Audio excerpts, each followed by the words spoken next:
Hello and welcome as we continue these mini Bible studies, working toward the 14th Sunday after the Pentecost, August the 29th, 2021. And before we begin looking at the second reading for this Sunday, let me remind you that starting September 2nd, Thursday, I will do a hybrid Bible study, meaning some people will be in person and others can watch via the live stream on our YouTube channel.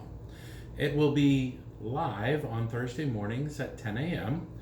After the live stream, I will be able to copy the recording of our website or to our website and our Facebook pages. I will still be doing a study of each of the readings for the upcoming Sunday, although they will not be pre-recorded like this one in my office and uploaded from my computer onto the YouTube channel. I will cover all four of the readings during that 10 to 11 time each week.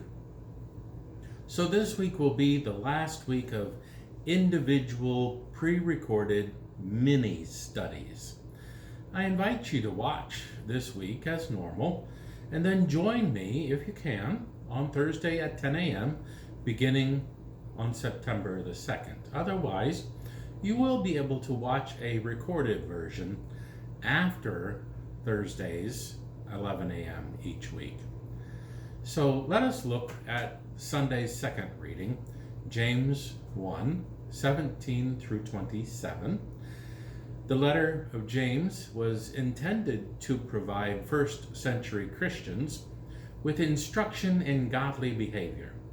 Here, Christians are encouraged to listen carefully and to act on what they hear, especially by caring for those least able to care for themselves.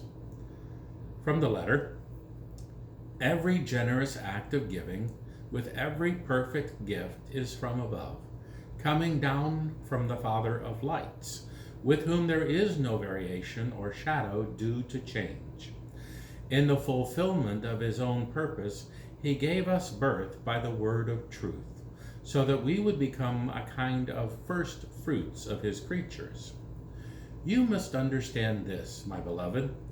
Let everyone be quick to listen, slow to speak, slow to anger. For your anger does not produce God's righteousness. Therefore, rid yourself of all sordidness and rank growth of wickedness, and welcome with meekness the implanted word that has the power to save your souls.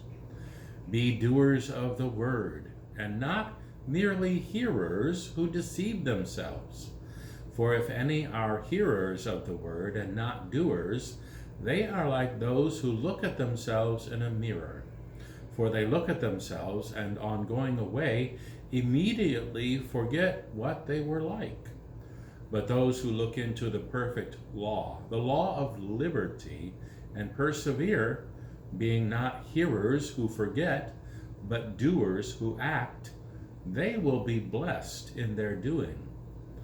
If any think they are religious, and they do not bridle their tongues, but deceive their hearts, their religion is worthless. Religion that is pure and undefiled before God the Father is this: to care for orphans and widows in their distress, and to keep oneself unstained by the world. Here ends the reading. Thanks be to God. The book of James stands out from other books included in what we call the New Testament. In some ways, it seems to contrast with other books, like a book of the law rather than a gospel of grace. Martin Luther, the founder of our denomination, had difficulty reconciling his and the Apostle Paul's theology of salvation by grace through faith with James's seemingly justification by works or by good deeds.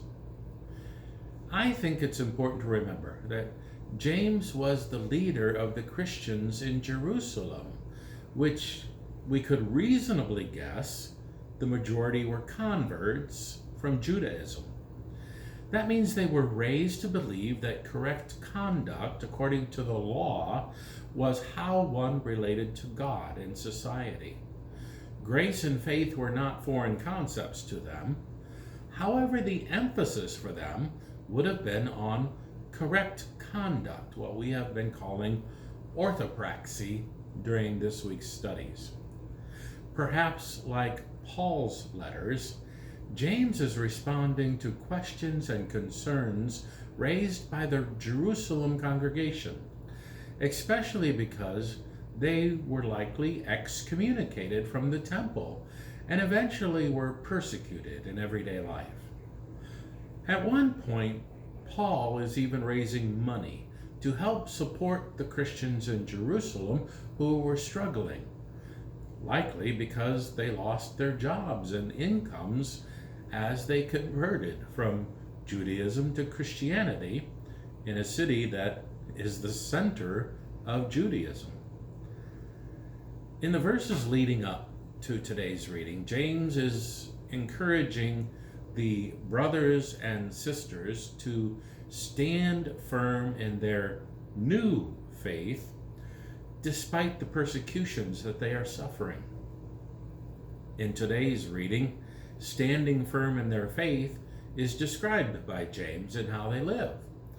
Quick to listen, slow to speak, slow to anger, and rid yourselves of all sordidness and rank growth of wickedness, and be doers of the word, not merely hearers, and to care for orphans and widows in their distress, and to keep oneself unstained by the world. Now, again, these are all considered correct conduct or orthopraxy, as I've talked about in the previous reflections this week. Now, this does not mean that James rejects the concept of salvation by grace through faith. Rather, James uses what his readers already know to reach them with these new teachings on correct belief, or what we might call orthodoxy. For James, faith and good works are not mutually exclusive. They're like two sides of the same coin. Good works stem from what God's grace through our faith and what Jesus has done for us, rather than as a means of salvation. By good works, followers of Jesus will reflect God's goodness and perfect love, kind of like a mirror might reflect the sun or an image of ourselves. We want to reflect the image of God. We have been prompted for years that our priority as Christians is to go into the world and to speak the good news. James reminds us that another priority is to be quick to listen, slow to speak, slow to anger. Once again, these two priorities are not mutually exclusive. They're more like two sides of the same coin. In general, people want to be heard before they can actually hear what you have to say.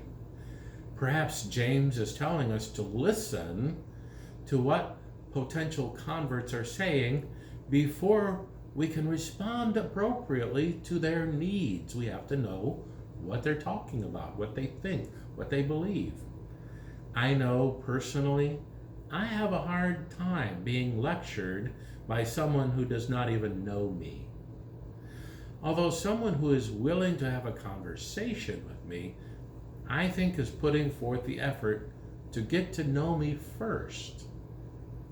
I think James may be telling us that we are too quick to speak when we need to be quick to hear.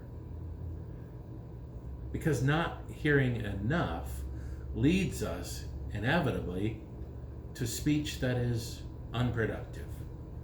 If the other person can't hear us, whatever we have to say will not produce the good fruits that we're called to produce. Yet hearing alone is not sufficient.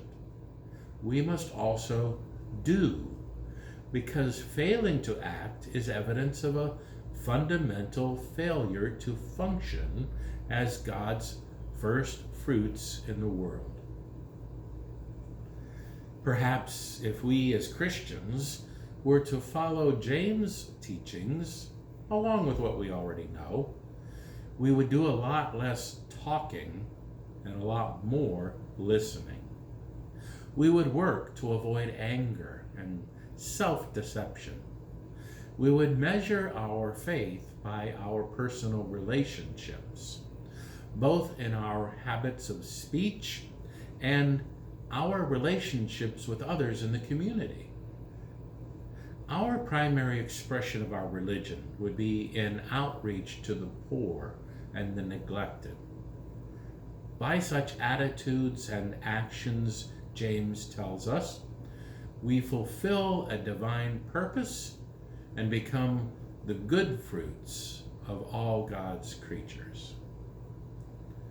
Thank you for joining me again today as we make our way toward the 14th Sunday after the Pentecost, 2021, August 29th.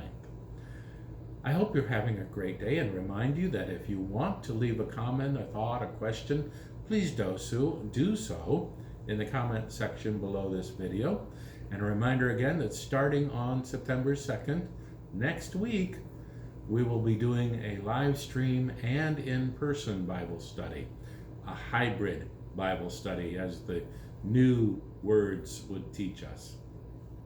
Again, thank you for joining me here today. I hope you're having a great day. Take care. God bless.